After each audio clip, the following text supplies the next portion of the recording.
ఇక ఆంధ్రప్రదేశ్ విషయానికి వస్తే నా పవన్ కళ్యాణ్ సనాతన ధర్మంపై మాత్రం ఎక్కువగా ఆయన మాట్లాడారు. మొత్తానికి ఒక విధంగా చెప్పాలంటే బీజేపీ తీసుకోవాల్సినటువంటి అంశాన్ని పవన్ కళ్యాణ్ భుజాన వేసుకున్నారు. ఒక పక్క ఆరోపణ చేసిన వాళ్ళు పక్కకు వెళ్ళారు, లేకపోతే ఆరోపించబడినటువంటి వ్యక్తులు కూడా పక్కకు వెళ్ళారు. ఇప్పుడు పవన్ కళ్యాణే ఈ సనాతన ధర్మం అయితే మాత్రం భుజాన వేసుకొని ముందుకెళ్తున్నట్లు ఏ విధంగా చూడొచ్చు? ఆయన సనాతన ధర్మంపై దాడి చేస్తే సహించేదే లేదు, అవసరమైతే ప్రాణాలైనా ఫనంగా పెడతామని చెప్పారు.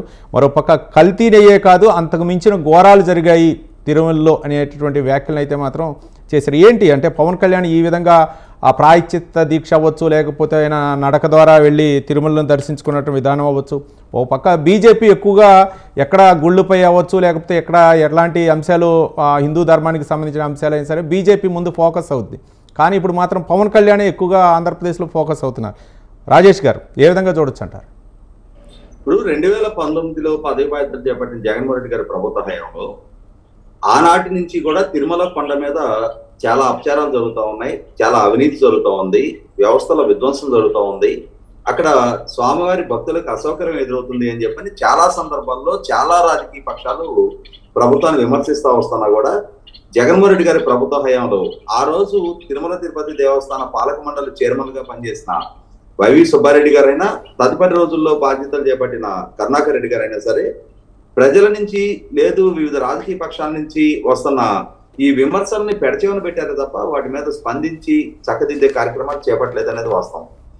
అక్కడ పవన్ కళ్యాణ్ గారు ప్రస్తావించినట్టుగానే తిరుమల కొండ మీద ఇప్పుడు ప్రసాదాల తయారీలో వినియోగించే నెయ్యి కల్తీ జరిగింది. దాంట్లో అంటే జంతు కళేబరాల నుంచి తీసిన చమురు మిక్స్ అయింది అని చెప్పని ఎన్డీడీబీ ల్యాబ్ రిపోర్ట్ లో నిర్ధారణ అయింది అని చెప్పని వచ్చిన వార్త సాక్షాత్తు ముఖ్యమంత్రి చంద్రబాబు నాయుడు గారు ఎన్డీఏ పక్ష శాసనసభల లెజిస్లేచర్ పార్టీ సమావేశంలో అంశాన్ని ప్రస్తావించిన నేపథ్యంలో అది వాళ్ళ దేశవ్యాప్తంగా కూడా సంచలనానికి కారకమైంది. చివరికి న్యాయ పోరాటానికి కూడా ఇవాళ ఇరుపక్షాలు సమాయత్తం అయ్యి ఇష్యూ సుప్రీంకోర్టు వరకు చేరింది.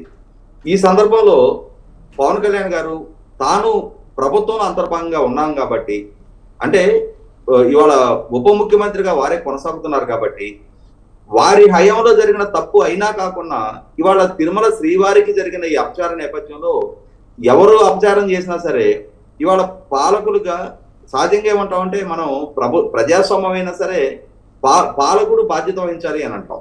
ఇవాళ తను చెయ్యని తప్పుకైనా సరే ప్రాయశ్చిత్తం చేసుకోవాలి. ఇవాళ సమాజం నుంచి ఆ బాధ్యత మాకుంది.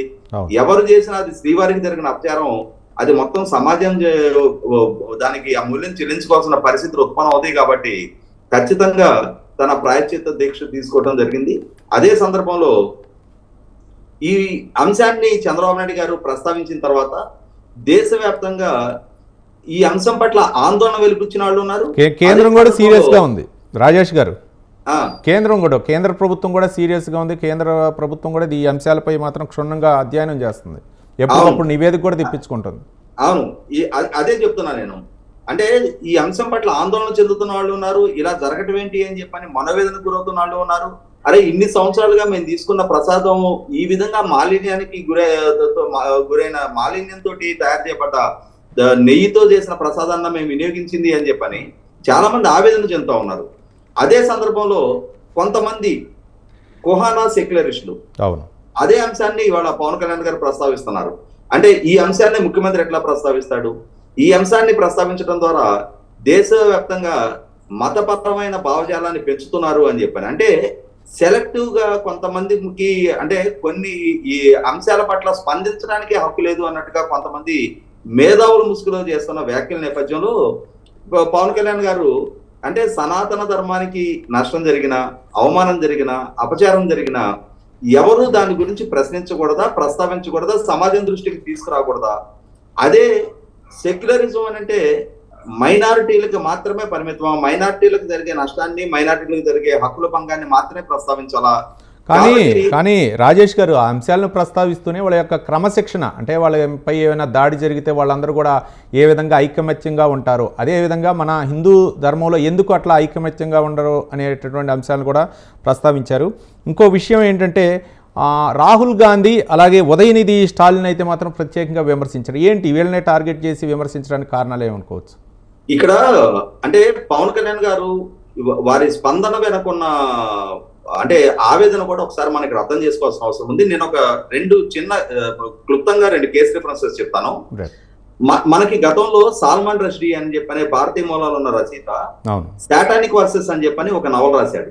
ఆ నవల రాసినందుకు ఆనాటి ఇరాన్ అధ్యక్షుడు ఆయితుల్లా ఖొమైనీ సాల్మాన్ రష్డీ తల తీసుకొస్తే $50 మిలియన్ ఇస్తాను అని చెప్పని ప్రకటించడం జరిగింది. 50 మిలియన్ దీనార్లు నేను బహుమతిగా ఇస్తాను అని చెప్పని. అంటే ఆ సాటానిక్ వర్సెస్ లో ఏం రాశాడనేది నేను చదవలా, కానీ ఆ రాసిన దానిలో ఆ మహమ్మద్ ప్రవక్తని అవమానించే వ్యాఖ్యలు ఉన్నాయి, ఇస్లాం మతాన్ని కించపరిచే వ్యాఖ్యలు ఉన్నాయి అని చెప్పని వార్త నేపథ్యంలో అతను తల తీసుకొస్తే బహుమతి ఇస్తానని ఒక దేశ అధ్యక్షుడు ప్రకటించాడు.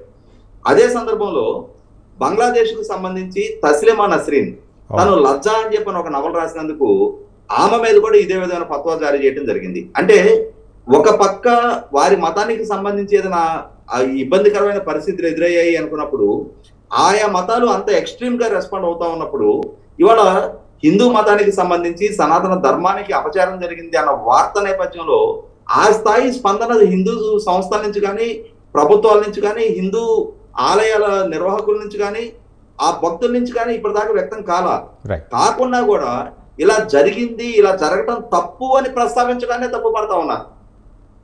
ఇదే అంశాన్ని గతంలో అయోధ్య ఆలయ బాలరాముడి విగ్రహావిష్కరణ సందర్భంగా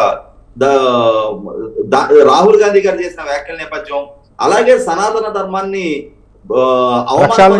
ప్రక్షాళన చేయాలని చెప్పేసి ఉదయనిధి మారన్ గతంలో చేసిన వ్యాఖ్యల నేపథ్యంలో కూడా ఇవాళ పవన్ కళ్యాణ్ గారు అంటే రాజకీయాల కోసం, మైనారిటీల ఓట్ల పోలరైజేషన్ కోసం హిందువులని ఏం మాట్లాడినా, ఏ విధంగా వ్యాఖ్యలు చేసినా, హిందూ మతాన్ని అవమానించే విధంగా, హిందూ మతానికి జరిగిన అన్యాయాల గురించి ప్రస్తావించకుండా కూడా మైనారిటీలో ఓటు పోలరైజేషన్ కోసం ఈ విధంగా రాజకీయ పక్షాలు పాకులాడుతా ఉన్నాయనే అంశాన్ని ప్రస్తావిస్తా ఉన్నారు.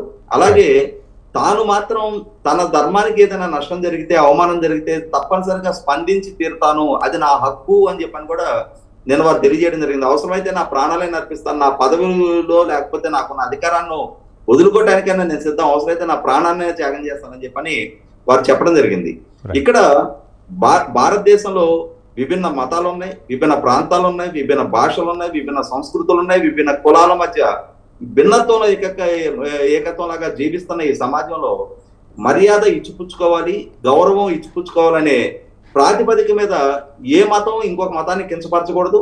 అదే సందర్భంలో నా మతాన్ని నేను కాపాడుకోవాలి, గౌరవించుకోవాలని చెప్పని చెప్తా ఉన్న పవన్ కళ్యాణ్ గారి వ్యాఖ్యల్ని 100% స్వాగతించే తీరాలి. ఆయన ఏమి వేరే మతాన్ని కించపరచడంలా, వేరే మతాలు ఆచరించే వాళ్ళని, ఆ మతాలని ఫాలో అయ్యే వాళ్ళని, వేరే మతాల యొక్క క్రమశిక్షణను, అలాగే హిందూ ధర్మంలో ఉన్నటువంటి ఏవైతే లోటుపాట్లు ఉన్నాయో వాటిని కూడా ఎత్తి చూపారు. మరోపక్క అందరం కలిసికట్టుగా ఉండాలా, హిందూ ధర్మంపై ఎలాంటి విమర్శలు చేసినా లేకపోతే ఏవైనా డ్యామేజ్ జరిగినా సరే అందరూ కూడా కలిసికట్టుగా పోరాడాలని చెప్పేసి పవన్ కళ్యాణ్ అయితే మాత్రం ఈ వారాహి సభలో అయితే వ్యాఖ్యానించారు. Right, thank you Epson Rajesh గారు, విశ్లేషకులు స్పందించి న్యూస్ కేబ్లో పార్టిసిపేట్ చేసినందుకు ధన్యవాదాలు.